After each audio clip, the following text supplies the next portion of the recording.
నమస్కారం. టీఆర్ఎస్ నాయకులు హరీష్ రావు గారు కానీ కేటీఆర్ గారు కానీ 10 ఏళ్ల కాలంలో వారు చేసిన తప్పిదాలు ఒకటొకటిగా బయటకు వస్తూ ఉంటే నొప్పిలేసి వారు చేసిన తప్పిదాల మీద చర్యలు నోటీసులు పోతే దారి మళ్లించడానికి రకరకాల ఆరోపణలతో ముందుకు వస్తూ ఉన్నారు. వారు చేస్తున్న ఆరోపణలు ఏదైనా పస ఉంటే మేము చర్చకు సిద్ధమనే మాట చాలా సందర్భంగా ఇప్పుడు కూడా చెప్తా ఉన్నాను. ముఖ్యంగా సింగరేణి కాలనీస్ విషయంలో జరిగినటువంటి టెండర్స్లో సుజన్ రెడ్డి గారికి ఏదో ఒక రకంగా లబ్ధి చేకూర్చే ప్రయత్నము కాంగ్రెస్ ప్రభుత్వం చేస్తున్నారని ఒక పసలేని ఆరోపణ చేస్తూ ఉన్నారు. మీ ద్వారా తెలంగాణ ప్రజలకు తెలియాల్సింది, సుజన్ రెడ్డి రేవంత్ రెడ్డి గారికి బంధువే కావచ్చు, కానీ చాలా కాలం నుంచి వారు కాంటాక్ట్స్లో ఉన్నారు. ఇవాళ కేటీఆర్ హరీష్ రావు గారు అయితే ఆరోపణ చేస్తూ ఉన్నారో ఓబీలో వచ్చినట్టు కాంట్రాక్ట్ విషయంలో వచ్చిన కాంట్రాక్టులు సుజన్ రెడ్డికి దక్కిన కాంట్రాక్టులన్నీ కూడా పోయిన 10 ఏళ్ల బీఆర్ఎస్ హయాంలోనే దొరికాయి. అది గ్రహించుకోవాల్సిన అవసరం ఉన్నది. కాంగ్రెస్ ప్రభుత్వం వచ్చిన తర్వాత ఇచ్చినటువంటి కాంట్రాక్టులు కావు. గత బీఆర్ఎస్ హయాంలో జరిగినటువంటి సింగరేణిలో జరిగినటువంటి కాంట్రాక్టులు వారికి దొరికినటువంటి కాంట్రాక్టులు. సీఎం బంధువైనంత మాత్రాన కాంట్రాక్ట్ చేయకూడదని ఎక్కడ నిబంధన లేదు.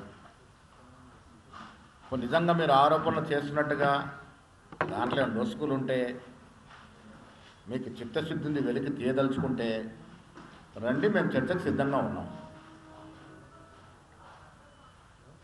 ఎక్సెస్ కోడ్ చేశారని మాట్లాడుతూ ఉన్నారు. నేను మీకు లిస్ట్ ఇస్తాను. 10 ఏళ్ల కాలంలో సింగరేణి కాలనీస్ జరిగినటువంటి కాంట్రాక్ట్లో బాగుందా,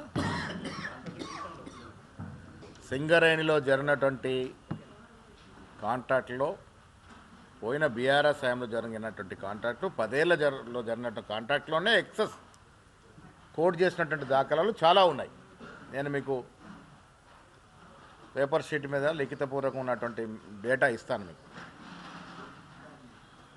వారు ఆరోపిస్తున్నట్టుగా కాంగ్రెస్ హయాంలో జరిగినటువంటి టెండర్లో 4.5 మించి ఎక్కడ కూడా ఎక్సెస్ కొటేషన్ జరగలేదు.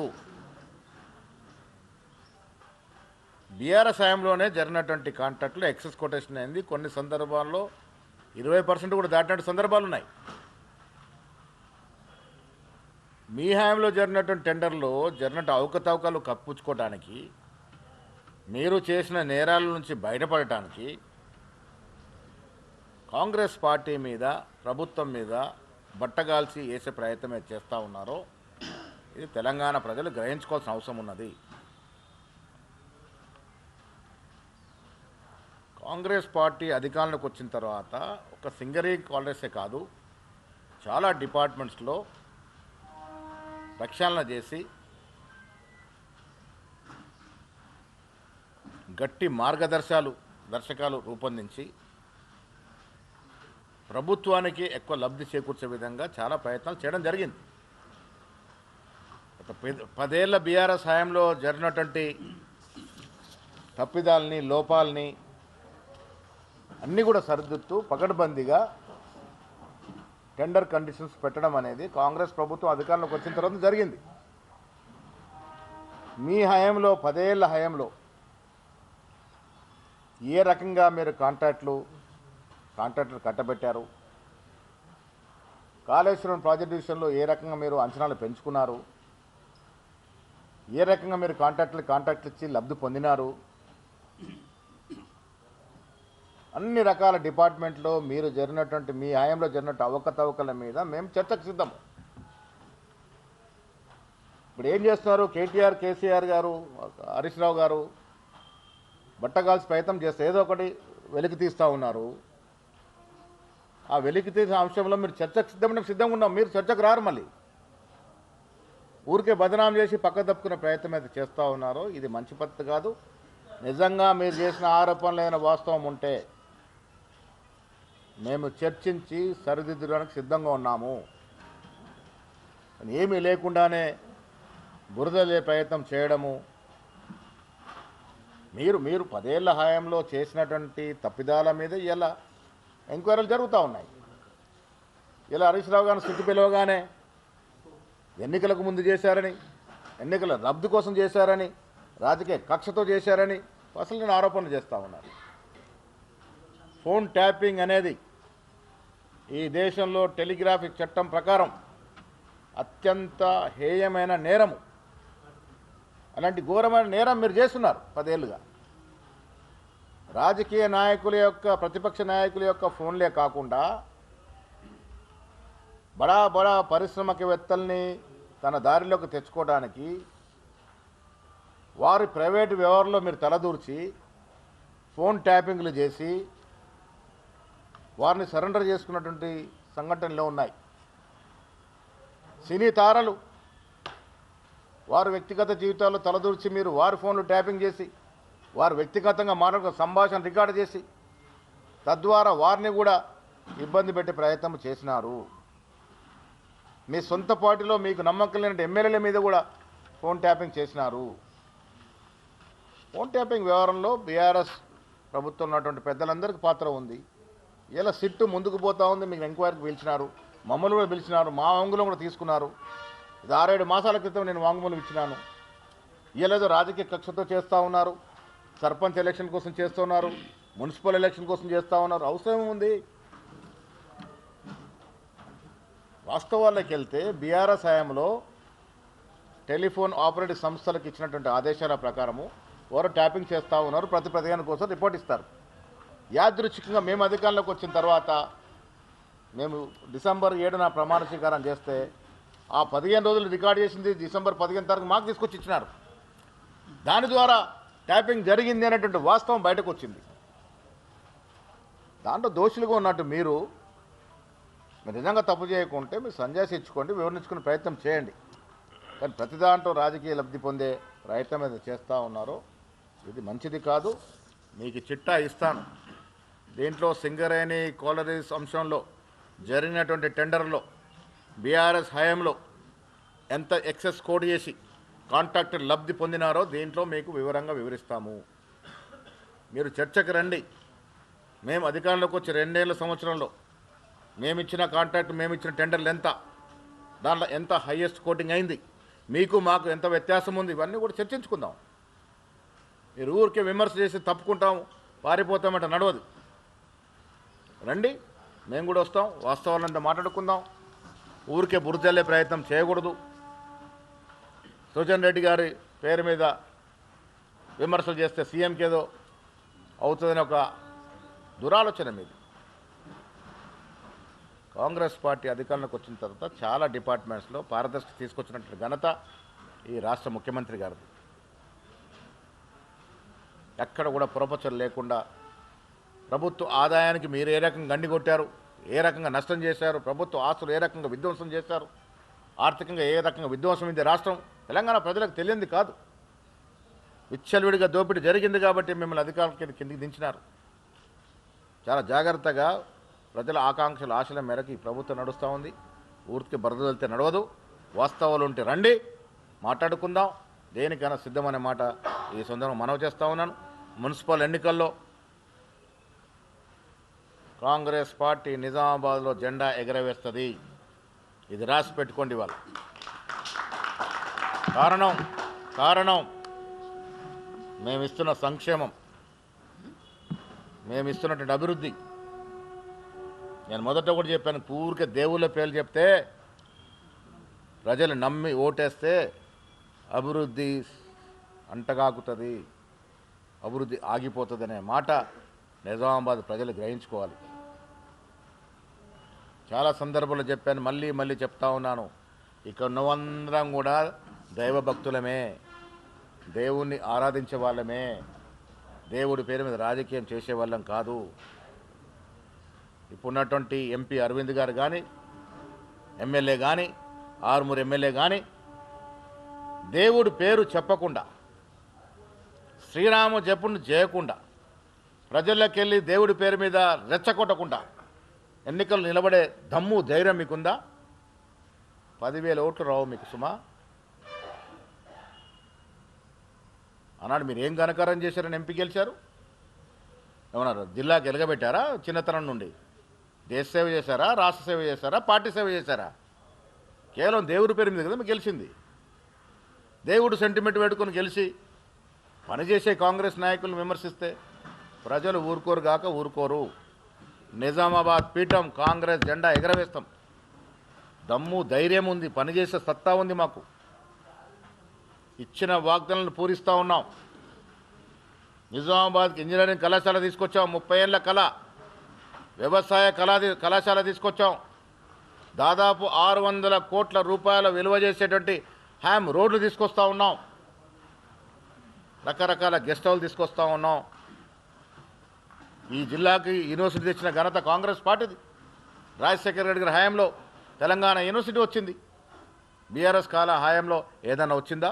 కొన్ని బీఆర్ఎస్ నాయకులు ఇక్కడ గెలిచి ఏమన్నా తెచ్చారా జిల్లాకి? నిజామాబాద్ నగర ప్రజలు ఏమన్నా ఊరికే మోసపోయే ప్రజలా? విఘ్నులు ఆలోచిస్తారు. ఎవరు జిల్లాకి పనిచేస్తున్నారు, ఎవరు సేవ చేస్తూ ఉన్నారు అన్ని గ్రహిస్తూ ఉన్నారు. ఏం తెచ్చారు మీరు? నిజామాబాద్ జిల్లాకి మెడికల్ కళాశాల తీసుకొచ్చిన ఘనత కాంగ్రెస్ పార్టీది. రాజశేఖర రెడ్డి గారు, రోషా గారు, కిరణ్ కుమార్ రెడ్డి గారు ముఖ్యమంత్రి ఉన్నప్పుడు మెడికల్ కళాశాల వచ్చింది. రాజశేఖర రెడ్డి గారు ముఖ్యమంత్రి ఉన్నప్పుడు తెలంగాణ యూనివర్సిటీ వచ్చింది. ఇలా రేవంత్ రెడ్డి గారు ముఖ్యమంత్రి ఉన్నప్పుడు అగ్రికల్చర్ కళాశాల వచ్చింది, ఇంజనీరింగ్ కళాశాల వచ్చింది, పాలిటెక్ కళాశాల ఆధునికరించాం. ఏం చేశారని ఓట్లాడుతారు మీరు? అరే ఇలా బీదవారికి పనిచేస్తుంది కాంగ్రెస్ పార్టీ. సన్న బియ్యం ఒక చరిత్రాత్మక నిర్ణయం. పేదవాడి జీవితం చుట్టూ తిరిగే రేషన్ కార్డులు ఇస్తూ ఉన్నాం. అడిగిన ప్రతి పేదవాడికి రేషన్ కార్డు ఇస్తూ ఉన్నాం. రుణమాఫీ చేసాం రైతులకి, రైతు భరోసా ఇచ్చాం. ఉచితంగా 200 లోపు కరెంటు కాల్చుకుంటూ ఉచితంగా 0 బిల్లు ఇస్తూ ఉన్నాం. మైళ్ళు ఉచితంగా బస్సులు తిరిగే సౌకర్యం కలగజేసాం. వీటికి తోడు విద్య వైద్యం మీద ప్రత్యేక శ్రద్ధ పెట్టి ఇంటిగ్రేటెడ్ స్కూల్స్ ఇస్తూ ఉన్నాం. నిజామాబాద్ జిల్లాకి ఇంటిగ్రేటెడ్ కళాశాల రాబోతూ ఉంది. నిజామాబాద్ పట్టణానికి 25 ఎకరాల భూమి లేదని స్థానిక ఎమ్మెల్యే అడిగితే 10 ఎకరాలు కుదించి ఎగ్జామ్షన్ ఇచ్చినాం. అరే అభివృద్ధి చేసే పార్టీ కాంగ్రెస్ పార్టీ. నగర ప్రజలకు కావాల్సిందేంటి? నగర ప్రజలకు కావాల్సింది నగరం నలుమూలగా అభివృద్ధి చెందాలి. నిజామాబాద్ నగరం ఈ దేశంలో ఒక మేటి నగరంగా రావాలి. అన్ని దశల అభివృద్ధి జరగాలి. నిజామాబాద్ ప్రజలు కోరుకుంటుంది ఏంటి? వారి పిల్లల భవిష్యత్తు. రేపు వారి పిల్లలకి ఉద్యోగాలు రావాలి. ఉద్యోగాలు రావాలంటే ఎవరిస్తారు? ఏ పార్టీ ఇస్తుంది? కాంగ్రెస్ పార్టీ ఒక్కటే నిరుద్యోగ నిర్మూలన కోసం పనిచేస్తున్నటువంటి పార్టీ. జిల్లా పారిశ్రామికంగా వ్యవసాయపరంగా అభివృద్ధి చెందడమే కాకుండా నిజామాబాద్ పట్టణ పౌరులకి, నిజామాబాద్ జిల్లా పౌరులకి వారి పిల్లల భవిష్యత్తును కూడా చూసేటటువంటి సత్తా కాంగ్రెస్ పార్టీకే ఉంది. ఊరికే దేవుళ్ళ పేర్లు చెప్పి ఓట్లు అడిగితే ఓట్లు రాలవు.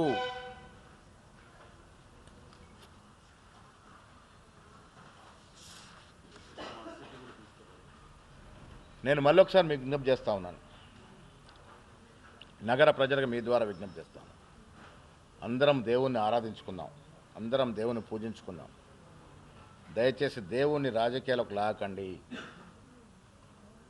శ్రీరామచంద్రుణ్ణి, ఈశ్వరుణ్ణి, హనుమంతుణ్ణి, అమ్మవారిని రాజకీయాలకు లాగొద్దు. ఎవరు ప్రజలకు ఉపయోగపడతారు, ఎవరైతే జిల్లా అభివృద్ధి చెందుతుంది, ఏ పార్టీ అయితే నగరం అభివృద్ధి చెందుతో ప్రజలకి బాగా స్పష్టత వచ్చింది.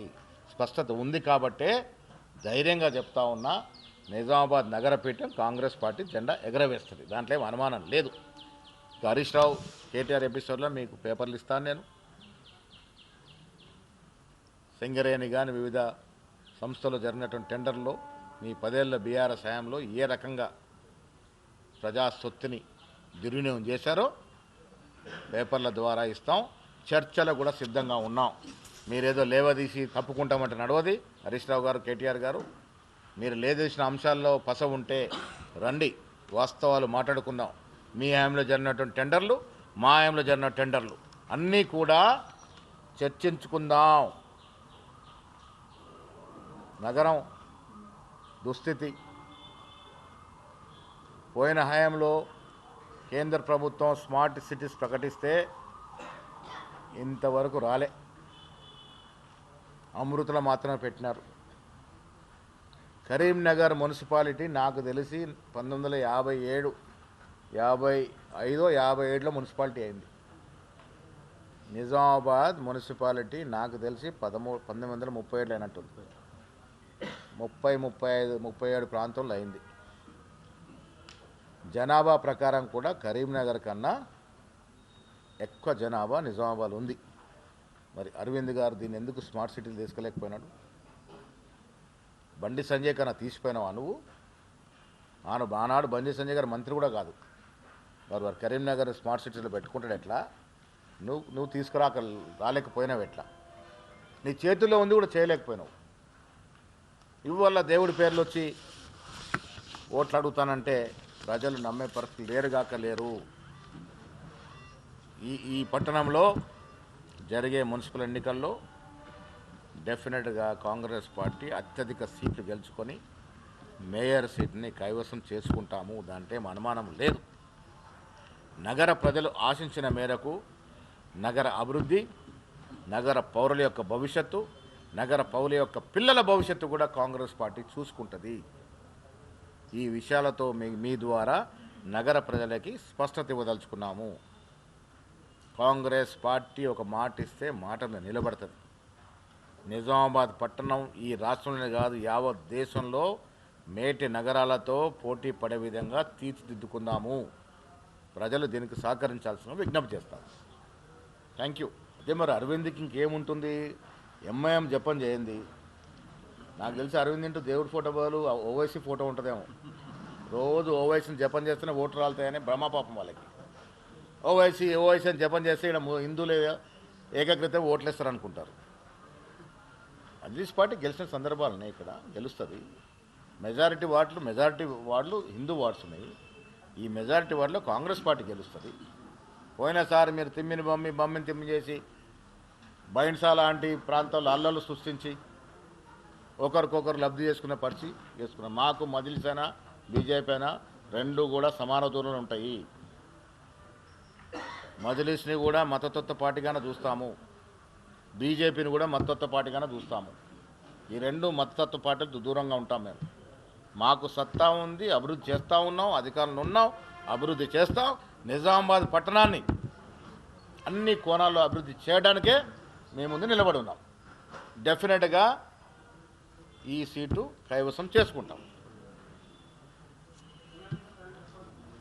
ఇంకేమైనా 100% మద్దతు పార్టీయే. పొత్తు తీసుకోవడం వేరు. రాజకీయ అవసరాలకు రాష్ట్ర అవసరాలకు ఉన్నాం. నిజామాబాద్ విషయానికి వచ్చినప్పుడు రెండు పార్టీలు కూడా మేము సమాన దూరంలో పెడతాం. మహారాష్ట్రలో మా మీద పోటీ చేసింది బీజేపీకి లబ్ధి కూర్చుంది. దాంట్లో ఏముంటుంది? అవన్నీ కాదు. ఇక్కడున్నటువంటి లోకల్ స్థానికుల పరిస్థితుల దృష్ట్యా మాకు రెండు పార్టీలు కూడా సమాన దూరమే. మా సత్తా మీద నిలబడతాం. మేము చేసిన పనులు చెప్పి ఓట్లు అడుగుతాము. చేయాల్సిన పనుల గురించి వివరించి ఓట్లు అడుగుతాము. పనిచేసే పార్టీ మాది. పని చేసి ఓట్లు అడుగుతాం.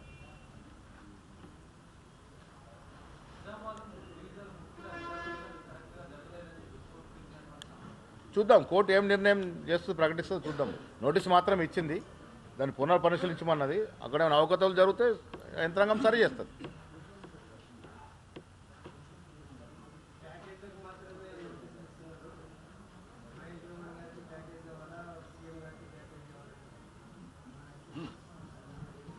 ప్యాకేజీల చరిత్ర మాట్లాడే అరవింద్ గారు తన పుట్టు పూర్వోత్తరాలు ఎక్కడో, తన జన్మస్థానం ఏ పార్టీదో,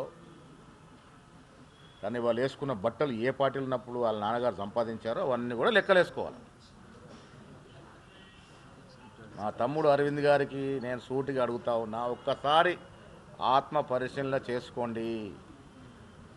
డి శ్రీనివాస్ గారి జీవితం, రాజకీయ జీవితం ప్రారంభమైనప్పుడు స్వచ్ఛ స్వర్గస్థులైన మా అందరికీ అన్నలాంటి వారు. వారి ఆర్థిక స్థితిగతులు ఏమిటి? మీరు పిల్లలు ఎట్ట పెద్దవాళ్ళు అవుతూ ఉంటే అట్లా ఎదిగారు వారు. డి శ్రీనివాస్ గారు టీఆర్ఎస్ పార్టీలో ఉన్నప్పటికీ సర్వం నేను కాంగ్రెస్లోనే అభివృద్ధి చెందాను, నా రాజకీయం, నా వ్యక్తిగతం అంతా కూడా సర్వం కాంగ్రెస్ పార్టీ వల్లే జరిగింది అందుకే నేను మళ్ళీ కాంగ్రెస్ పార్టీకి వస్తానని దరఖాస్తు చేసుకున్నటువంటి సంఘటన అరవింద్ గారు మర్చిపోవద్దు. ఇవాళ అరవింద్ గారు ఉన్నటువంటి స్థాయి ఆనాడు కాంగ్రెస్ పార్టీ పెట్టిన భిక్ష. ఇలా రాజకీయాల కోసం పార్టీలు మారి శ్రీరామ్ అని గెలుస్తే కాదు, ప్రజలకు ఏం చేశారో కూడా చెప్పాలి. కాంగ్రెస్ పార్టీ అనేటువంటి పార్టీ లేకుంటే ఇవాళ ఈ స్థాయిలో అరవింద్ గారు ఉండరు. అది ఆత్మ పరిశీలన చేసుకోవాలి.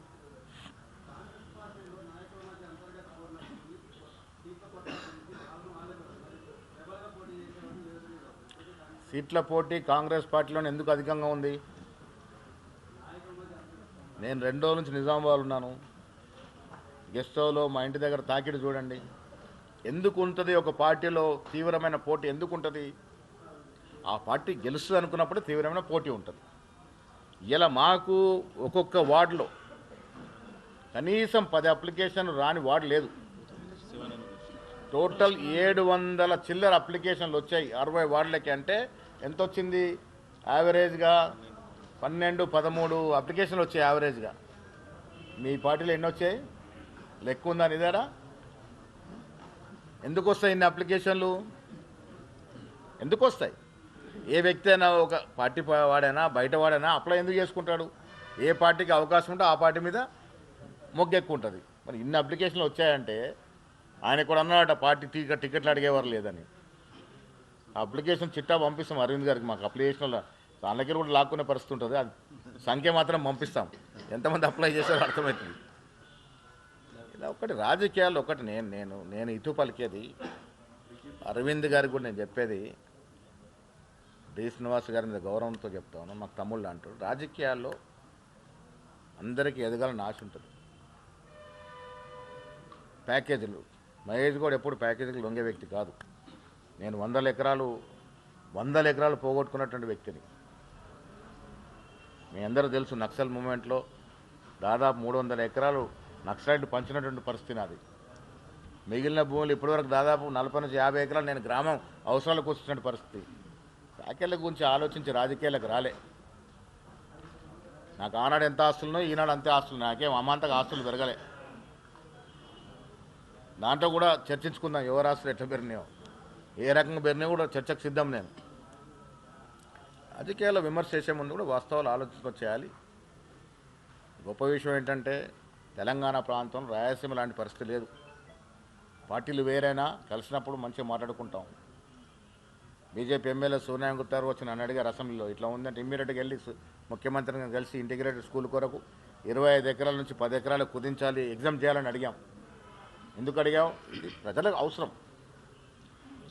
ఇంటిగ్రేటెడ్ స్కూల్ రావాలని గట్టిగా పట్టుబడి తెచ్చుకుంటా ఉన్నాం.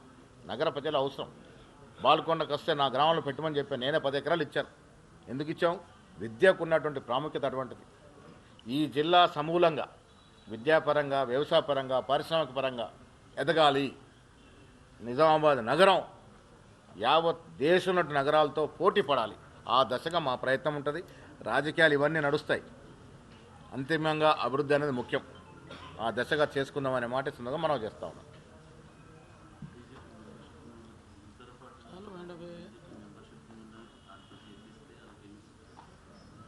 ఓకేనా? Thank you.